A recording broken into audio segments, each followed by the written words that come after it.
Hi guys and welcome back. In today's video, I'm going to be showing you 3 different sheet pan recipes that are all super easy, full of flavor, and delicious. As always, the links to these recipes will be down below in the description box, and substitute any ingredients to your liking. I don't know about you, but I'm hungry, so let's start cooking.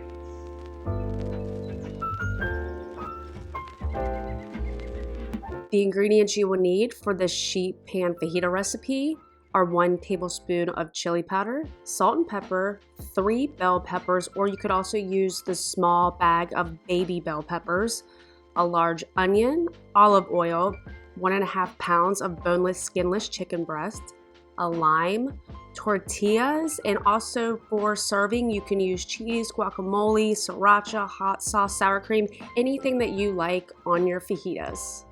Before you get started, go ahead and preheat your broiler to 500 degrees.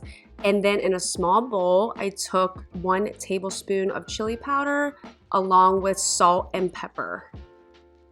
Once all of that is mixed very well together, I went ahead and chopped up my bell peppers.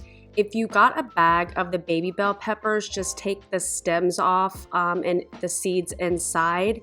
And it will actually make your life a little bit easier with this recipe, but my store did not have the bag of baby bell peppers, so I went ahead and just got 3 different color of bell peppers, and it worked fine. The next thing you'll want to do is go ahead and chop your onion into strips about the same size as the bell peppers. If you use just regular bell peppers, that way they cook at the same time. Once I combined the bell peppers and the onion, I went ahead and sprinkled some olive oil on top and then put about half of the chili powder mix on top as well and gave them a good stir so that I was able to get all of the chili powder mix on all of the bell peppers and onion pieces. I then put the sheet pan on my top oven rack for about 10 minutes. While my onion and peppers were under the broiler, I went ahead and cut my chicken into strips and placed them in a container and also sprinkled the rest of the chili powder mix on top to season the chicken. I also added about a tablespoon of olive oil and then mixed it together so that every piece of the chicken was seasoned really well with the chili powder mix and olive oil. Now that the onion and pepper have been in the oven for about 10 minutes, they're about halfway cooked. I then moved them to one side of the sheet pan and then add my chicken to the other side. I'll pop it back under the broiler for about 10 to 15 minutes until the chicken is cooked through and the vegetables start to get a little bit of a char on them. Here's what it looks like after it comes out of the oven. The vegetables are cooked all the way through. The chicken is golden brown. The vegetables even have a little bit of a char on them, which is so good. We like to put the chicken and vegetables on some flour tortilla shells, add some rice, salsa, guacamole, sour cream, some extra cheese because we like cheese on our fajitas. We also like lime and sriracha to make it a little bit spicy. This sheet pan fajita recipe is so delicious, full of flavor. It is definitely one of our go-to weeknight dishes. It is so easy to make, and I really think you guys would like it if you're a fan of chicken fajitas. Now let's move on to this lemon pepper salmon recipe. The ingredients you will need is about 20 ounces of salmon, 12 ounces of green beans. I've also used asparagus with this recipe as well, and it turned out delicious too. Lemon, olive oil, about 1.5 tablespoons of lemon herb seasoning. And then for the lemon dill yogurt sauce, you'll need about 3/4 cup of yogurt, some garlic, a half tablespoon of dried dill. The first thing I did was preheat my oven to 425 degrees, and I went ahead and cut my 20 ounces of salmon into about 5-ounce pieces and placed them on one side of a baking sheet. Next, I trimmed about 12 ounces of green beans. Like I said before, I've used asparagus as well, and it was just as good. And then I drizzled the green beans with some olive oil and then sprinkled them with about 1 tablespoon of lemon pepper. This next part is optional with the lemon. The recipe calls for you to cut the lemon in rounds and bake it along with your green bean and salmon. However, I don't think it makes much of a difference if you do this or not. Of course, it's easier to get more juice out of the lemon, but you can definitely wait until the end just to cut your lemon into wedges and squeeze it on top of the salmon and green beans if you like. But if you like to get a little extra juice or flavor out of your lemon, absolutely bake it along with the other two. But again, I don't find it necessary.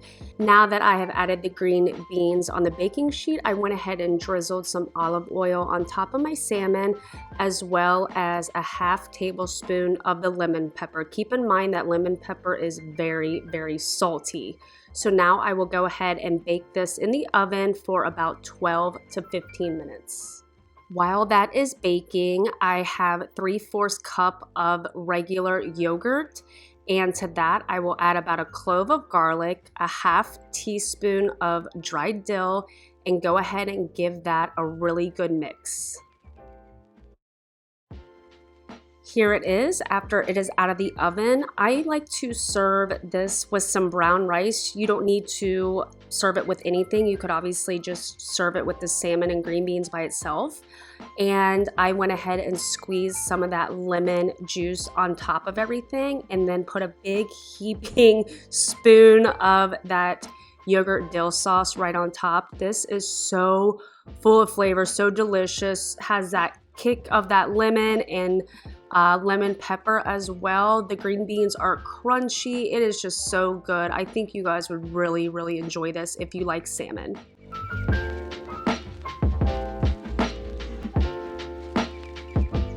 The ingredients you will need for this crispy onion and honey mustard chicken recipe are about 5 to 6 red potatoes, crispy fried onions, Monterey Jack cheese, 1 to 1.5 pounds of chicken breasts, honey mustard, broccoli, salt and pepper. Sour cream is optional because you can also replace the honey mustard with sour cream, so use whichever one you like the best.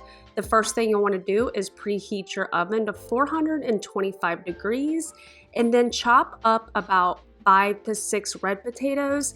This was a perfect amount just for my husband and I, but if you're feeding more people, obviously use more red potatoes for this recipe. Once my potatoes are on my sheet pan, I drizzle the potatoes with olive oil and then season them. My favorite seasonings to use is pepper, garlic powder, and paprika. Use any seasoning that you like. These are just our favorite seasonings to put on the potatoes. Then I go ahead and give them a stir and roast them for about 15 minutes. While my potatoes are in the oven, I go ahead and chop up my broccoli. This was the only type of broccoli that my store had, which didn't make my life as easy.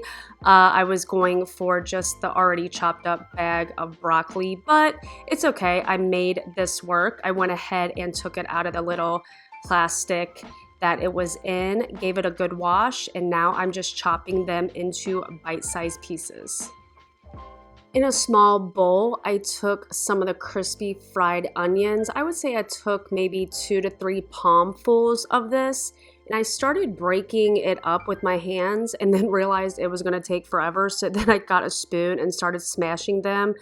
They looked a lot like breadcrumbs would once they become smashed, so look for that kind of consistency when you decide to kind of be done with breaking them up. Then I took about 1/4 cup of Monterey Jack cheese and mixed that together with the fried onions. Once that is mixed together, I then pat my chicken dry and then season it.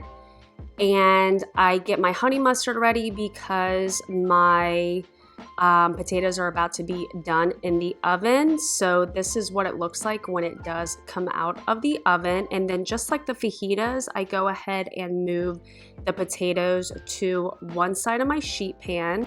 Then I add my broccoli right next to the potatoes, drizzle them with some olive oil and season them. I then put some olive oil on the side of the sheet pan where my chicken is gonna go so that it doesn't stick. And then add my honey mustard, or if you choose to use sour cream, either one, but you'll go ahead and put some on top of the chicken and then spread it all around the chicken so that the top of it is completely covered. Next, you'll go ahead and add your fried onion and cheese mixture right on top and go ahead and pat it down and make sure that you use all of it because the top will get nice and crispy and cheesy. It is so good. Then you will put this back in the oven for about 15 to 20 minutes until everything is done and cooked through. And here's what it looks like when it is out of the oven. I love this sheet pan chicken dinner because you get your protein, your vegetable, your carb. The chicken has just a wonderful texture with it being just so tender and has that crunchy, cheesy texture on top. The potatoes are nice and golden brown. And we love broccoli. So if you're in the mood for a nice, good, easy chicken recipe, I highly recommend you give this a shot. I hope you guys enjoyed this sheet pan video. If you did, please give me a thumbs up, hit that subscribe button. I would really appreciate it. And I will see you guys on my next one. Thanks for watching.